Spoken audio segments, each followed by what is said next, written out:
Hi, my name is Collette, and I absolutely live to share my voice. So Danny Swain and I actually were talking about this just recently.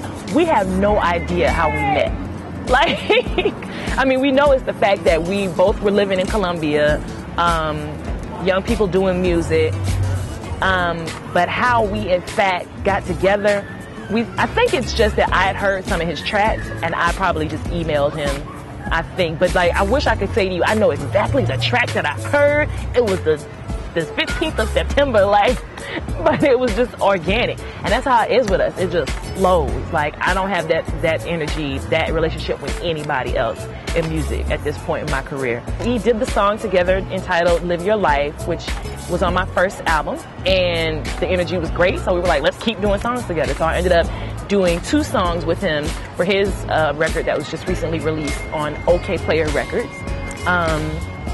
And one of our songs actually Interscope released as a digital single.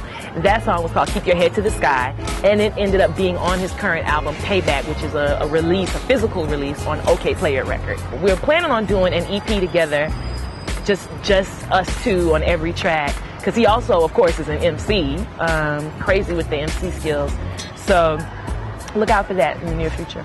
Mainstream media and music are so watered down is that the people every day on the streets are tired of hearing and seeing the same thing over and over again. You know, it's boring. It's boring as hell. So then what happens is they, you know, look around their immediate surroundings and their favorite sort of spots online, different blogs and different, you know, local media outlets, trying to find something fresh and something that speaks to what they're experiencing in their lives. So the gap then that is getting filled by independent artists. Media outlets and record labels are trying to keep independent artistry from being heard and seen. Make no mistake, and it's not that I'm a conspiracy theorist, but it's real. You know, they only want their artists on radio. They only want, you know, their artists' videos to be seen. So then there's less competition and it's easier to succeed. Internet has just totally filled the gap of the fall of the record industry. Some may say that it caused it though, because of file sharing. I'm not going to get into that, but I just think that right now when people are less willing to invest their dollars in pushing something new to the forefront, an artist has the power to push one, you know, ourselves in terms of like home recording tools, the different software, you know, Fruit Loops now it's FL Studio, Reason, even the, you know, the availability of Pro Tools, all of the different kind of home recording equipment that you can get now. I use a duet interface when I'm recording vocals. It's amazing, like the sound quality that I'm able to get just in the comfort of my home, which is not a music studio by any stretch of the imagination.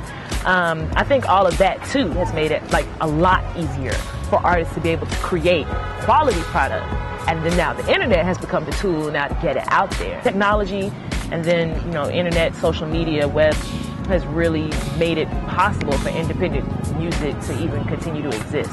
I hate what I call culture police. And now let me also say this, I'm very opinionated. You know, I'm an artist, I create, I'm a consumer. So I have an opinion, there's music that I hate, there's, you know, artists, and I'm just like, you really need to have several seats.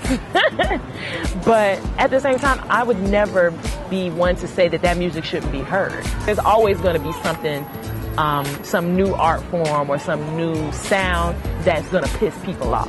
That's always going to be the case. It was that way with hip hop early on. It still is that way with hip hop. It was that way with jazz. It was that way with rock and roll. It was that way with gospel. You know, when Thomas Dorsey really created Precious Lord and the genre that we now know as gospel first began, that blew the minds of traditional Christian musicians, because it basically was taking the sounds of jazz and blues and bringing them into the church. And I don't know if anybody, you know, that's going to be listening to this is a church person like me, but I grew up in South Carolina, okay? I'm talking about the Confederacy. I'm talking about conservatism.